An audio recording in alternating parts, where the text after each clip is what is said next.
I welcome everyone to my channel. And again, stories from life. A novel that will change your life. Martha Shields' right pointing arrow, hope for happiness. Jake pulled back a little and looked at his wife. Gently, as if she were made of the most precious crystal, he took her face in his hands. No jewels can compare with her.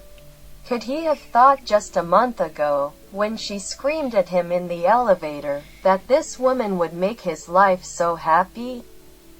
He felt like a completely different person than the Jake Anderson who got into the elevator that rainy night.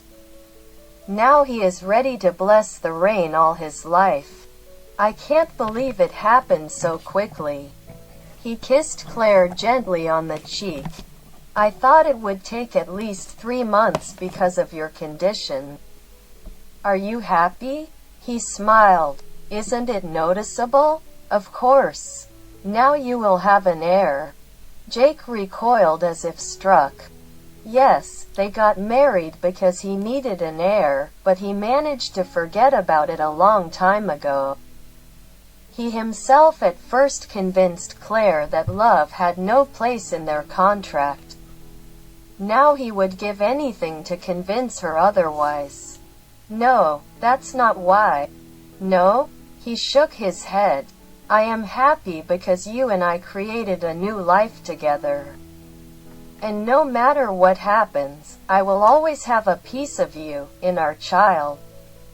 Claire ran her hand down his cheek. This is true? He kissed her hand. Yes. Her lips trembled.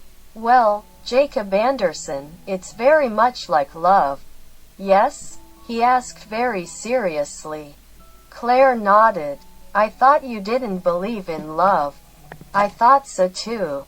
But it looks like he was wrong. Claire stared into his eyes, then pulled his head down. So all is not lost for you. He kissed her hard and pulled her close.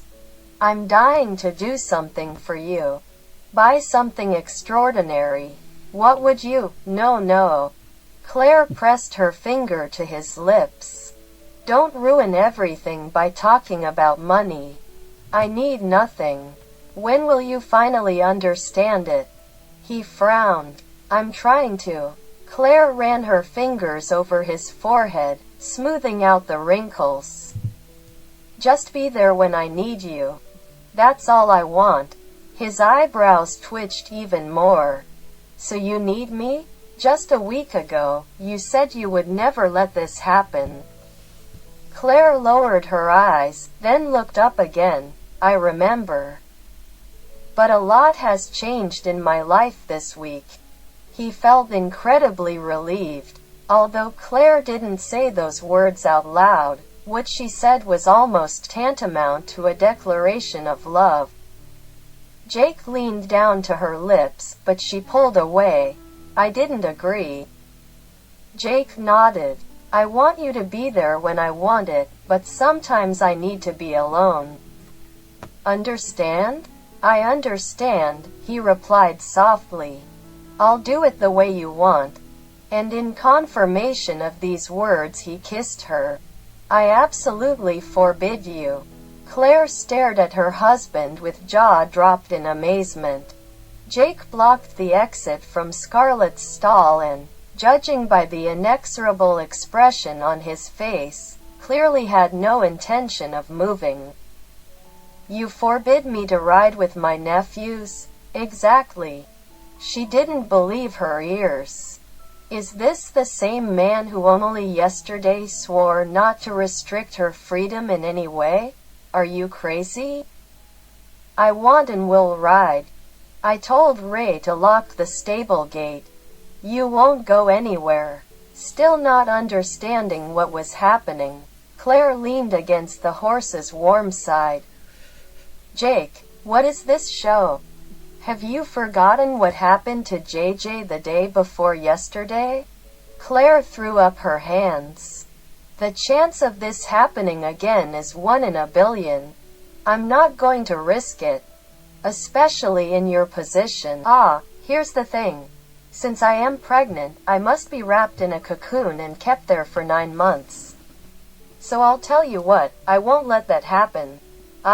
Jake appeared from behind Jake, eyes wide in surprise. Matt followed him, casting an angry glance at her husband. Claire turned to the boys. Are your horses ready?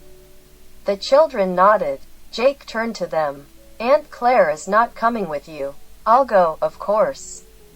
She got sick? Matt asked. Not exactly, Jake replied. She is expecting a baby and now she has to be very careful for a while. Damn it. Where did you get it? Her words went unheeded. Her nephews stared at her like they were a living dinosaur. How is your mom? Jay asked. Exactly, Jake nodded. The boys nodded in understanding. I'll go with you guys. Just wait a couple of minutes, Jake said. Go outside for a while and help Ray. Damn it, stay where you are, Claire hissed. I'll go with you too. No matter what your Uncle Jake says. Jay shook his head. No, Aunt Claire. You can't ride while you're expecting a baby. We don't have any cousins at all, do we, Matt? Matt nodded, and JJ dragged his brother by the sleeve to the exit. Claire glared at her husband. You will make them as stubborn asses as you are. A pregnant woman is not at all so helpless. Jake took her by the shoulders. I am not saying that you are helpless, my angel. I just don't want anything to happen to you. You mean the child. In response, Jake drew her to him. You or the child. Hank told me your mother had 2 miscarriages from riding. After the last one, she could not recover for a whole year. But no, buts. You won't ride until you give birth. Claire pulled out of his arms. Okay, Jake, she snapped. But keep in mind, it's getting harder and harder for me to love you every day. Claire, he wanted to take her hand, but she pulled away and walked towards the exit. Traitors, she called to her nephews. You know how much I love to ride. Real cowboys, there's nothing to be done. Hank raised them in the best cowboy tradition. At that thought, Claire turned and walked resolutely toward the paddock where Hank and Travis were training horses. They prepared them for the final performances at the rodeo. Hank was just sitting on the fence. Jumping up from behind, Claire slapped her brother hard on the back pockets of his jeans and pushed him off the railing. Hank flailed his arms, trying to keep his balance. The hat fell off. He turned around and stared at his sister. What are you? Damn it, he still asks. Did you tell Jake that I can't ride now? Of course not. He picked up his hat and began brushing it off. I just told him what happened to my mother. It is the same. Do you want to lose your child? Of course not, but I drive well, and Mom was a good rider, too, Hank reminded him. But you never know where you will fall. Besides, you haven't exercised in a long time. There was nothing to argue, and Claire angrily crossed her arms over her chest. So I won't be able to ride for 9 months? Hank pushed his hat back to the back of his head. Alex doesn't drive, because you won't let her. She doesn't drive because I ask her to. And because she's worried about her baby. Claire lifted her chin. She hated to admit that her brother was right. To be continued. If you liked the video, subscribe to my channel and press the bell to nothing don't miss.